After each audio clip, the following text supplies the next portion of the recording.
students, good morning. So I am Rekha Kumari. तो आज मैं क्लास 10th की ज्योग्राफी पढ़ाऊंगी, जिसमें मैं क्या पढ़ाने जा रही हूँ। I will teach you class 10th geography और हमारा टॉपिक होगा रिसोर्सेज एंड डेवलपमेंट और basically I will use lecture method in this class.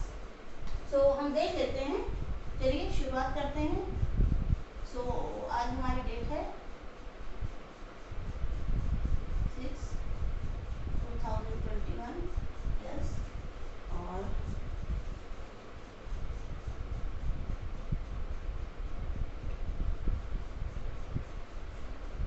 क्या है आज का हमारा चैप्टर का नाम क्या है?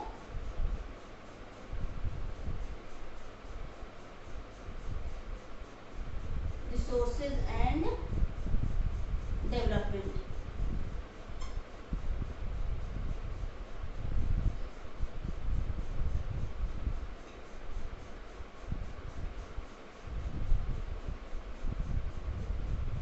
तो स्टूडेंट्स, जब हम रिसोर्सेज की बात करते हैं तो रिसोर्सेज में बेसिकली पहले हम ये देख लेते हैं रिसोर्सेज में क्या क्या आता है। तो अगर हम रिसोर्स की डिफिनेशन की बात करते हैं तो a resource is anything available in the environment and useful to human beings। तो हम पहले इसकी डिफिनेशन की बात कर लेते हैं कि रिसोर्सेज होता क्या है। Resources, okay, so anything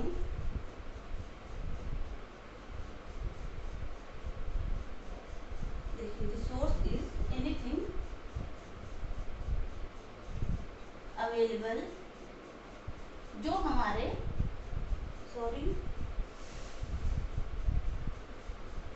environment में अवेलेबल होगा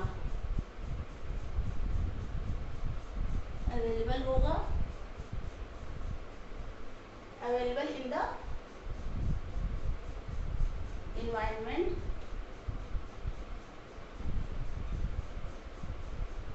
जो एनवायरनमेंट में हमारे अवेलेबल होगा, और क्या होगा साथ ही साथ, that is useful to human being, जो ह्यूमन बीइंग्स के लिए यूजफुल होगा। That is resource is anything available in the environment and that is useful to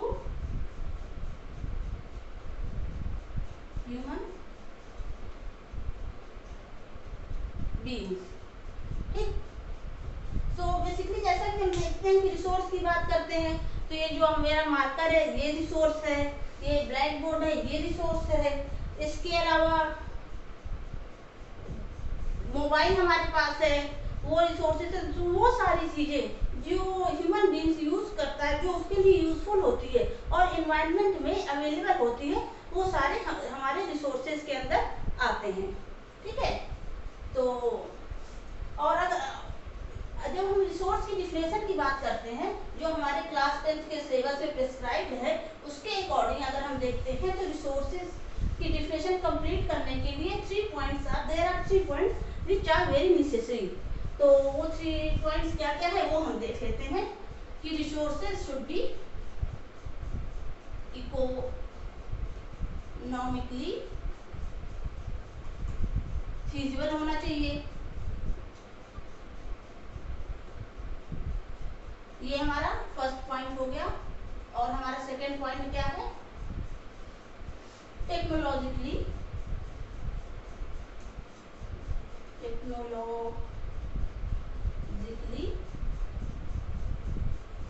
accessible होना चाहिए। और जो थर्ड है वो क्या है?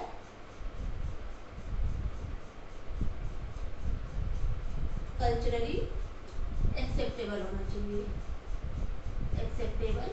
होना चाहिए। सो स्टूडेंट, जब भी हम रिसोर्सेज की बात करते हैं तो ये तीनों चीजें हमें स्पेशली ध्यान रखना है, तभी ये हमारी जो रिसोर्सेज की डिफिनेशन है वो हमारी कंप्लीट होगी। क्या है? Resources is anything available in the environment that is useful to human beings and economically feasible, आर्थिक रूप से वो फिजिबल होना चाहिए, मतलब अवेलेबल होना चाहिए, एंड टेक्नोलॉजिकली एक्सेसिबल होना चाहिए, and third point is culturally acceptable होना चाहिए। तो ये हमारी हो गई रिसोर्स की डेवलपमेंट, सॉरी रिसोर्स की डिफिनेशन। तो अगर अब हम बात कर लेते हैं टाइप्स ऑफ रिसोर्सेज, तो अगर हम टाइप्स ऑफ रिसोर्सेज की बात करते हैं तो रिसोर्सेज को बेसिकली अलग अलग वे में कैटेगराइज किया गया है। जैसे कि अगर हम कहते हैं on the basis of origin, on the basis of origin resources को दो भाग में डिवाइड किया गया है। पहला हमारा है बायोटिक रिसोर्सेज, दूसरा है अबायोटिक रिसोर्सेज। तो बायोटिक रिसोर्सेज क्या हो गया? बायोटिक रिसोर्सेज वो होते हैं, आइए देख लेते हैं। तो हम टाइप्स ऑफ रिसोर्स की बात करते हैं, टाइप्स की बात करते हैं तो इसमें हमारा है बायोटिक रिसोर्स, और ये हमारा क्या है? On the basis of origin, origin के बेस पे इसको दो भाग में कैटेगराइज किया गया है, बायोटिक और अबायोटिक। तो बायोटिक रिसोर्सेज क्या होते हैं? जो लिविंग थिंग्स से ऑब्टेन किए जाते हैं, obtained from living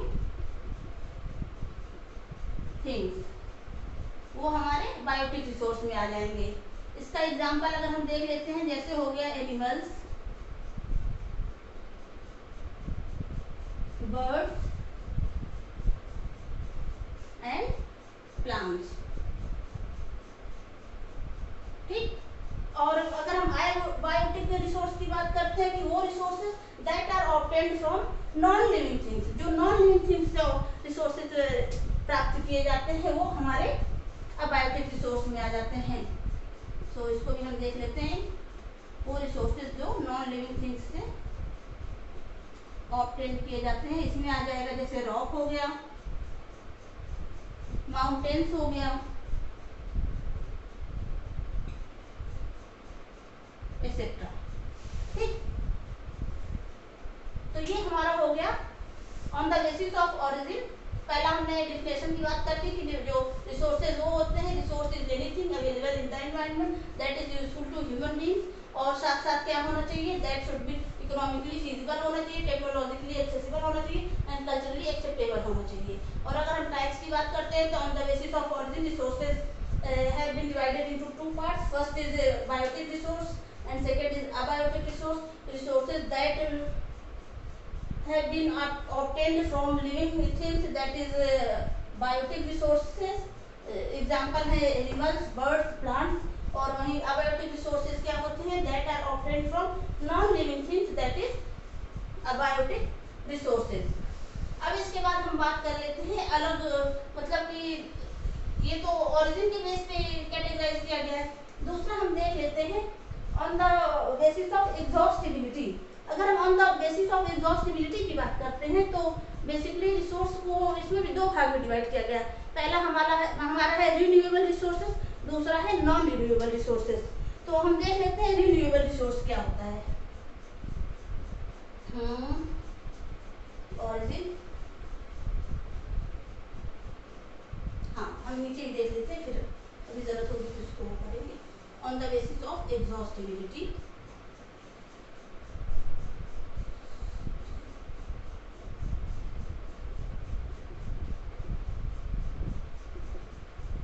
on the basis of exhaustibility की बात करते हैं तो इसको भी हमने बताया था कि इसको भी एक रिन्यूएबल रिसोर्स की बात की गई है और दूसरा non renewable.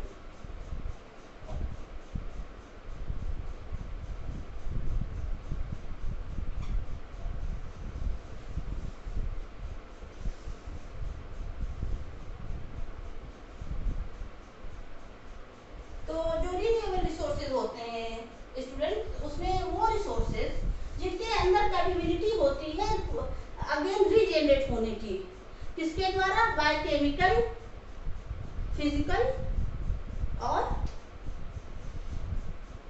Chemical and third point is chemical, physical and mechanical processes. जो हमारे रिन्यूएबल रिसोर्सेज होते हैं उनके अंदर कैपेबिलिटी होती है कि वो फिर से अगेन रीजेनरेट हो सके बाय द केमिकल, फिजिकल और मैकेनिकल प्रोसेस। तो इसमें अगर देखते हैं तो इसमें क्या क्या आ जाएगा, सोलर एंड विंड एनर्जी। वहीं अगर हम इसमें क्या है, capability to be regenerate,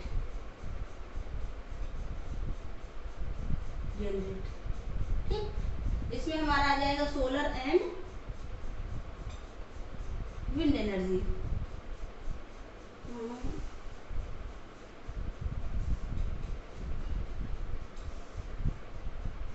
wind energy और इसमें ही वाटर भी आ जाएगा,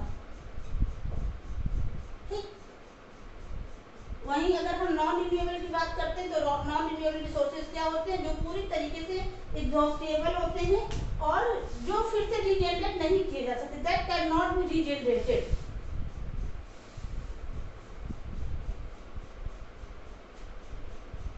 टू बी रीजनरेटेड, हाँ। तो नॉन रिन्यूएबल रिसोर्सेज वो होते हैं जो पूरी तरीके से एग्जॉस्टेबल होते हैं, एबल होते हैं और कैन नॉट बी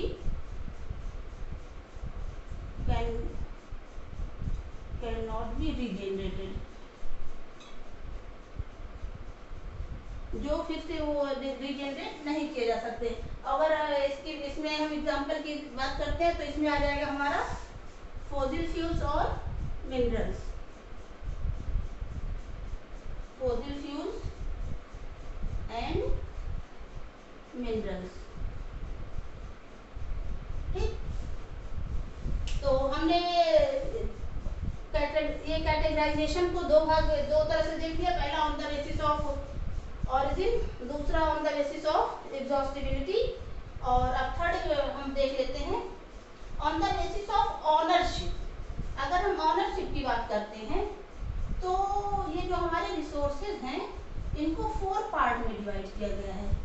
तो पहला जैसे हमारा हो गया इंडिविजुअल रिसोर्सेज, उसके बाद community on, third one national resources, and fourth is international resources. तो हम देख लेते हैं इसको भी। So on the basis of ownership, हाँ, ऑनरशिप के आधार पे अगर हम देखते हैं इसके बेस पे, तो जो हमारे रिसोर्सेज हैं have been divided into 4 parts. First is individual resources, second community on,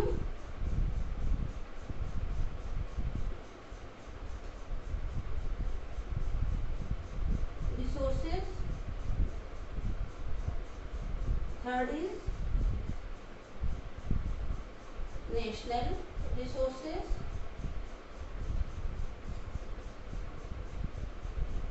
and हमारा फोर्थ क्या हो जाएगा, इंटरनेशनल रिसोर्सेज, इंटरनेशनल रिसोर्सेज। तो अगर हम ऑनरशिप की बात करते हैं फ्रेंड्स, तो बेसिकली इसके बारे में डिटेल्स में हम कल समझेंगे, कल की क्लास में हम डिस्कस करेंगे। तो जो हमारे ऑनरशिप के बेस पे बेसिकली थोड़ा इसको हम कुछ समझ लेते हैं नॉर्मली समराइज करके। तो इंडिविजुअल रिसोर्स जो है इसमें किसी एक इंडिविजुअल का उस पे अधिकार होगा, राइट्स होगा। जैसे हमने इसमें आ जाएगा हमारा हाउस हो गया, प्लॉट्स हो गया, जहाँ पे बेसिकली किसी एक इंसान का राइट, इंडिविजुअल राइट्स होता है।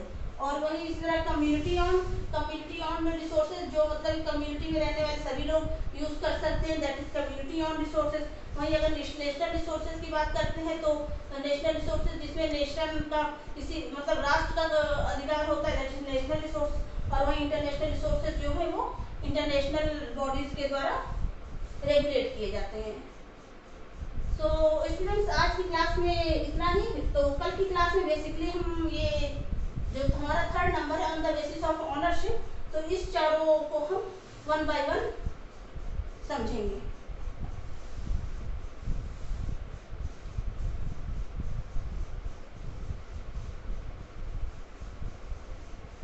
So Is it clear?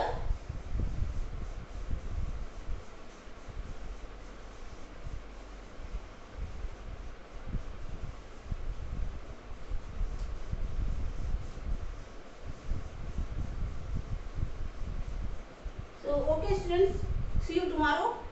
Thank you so much.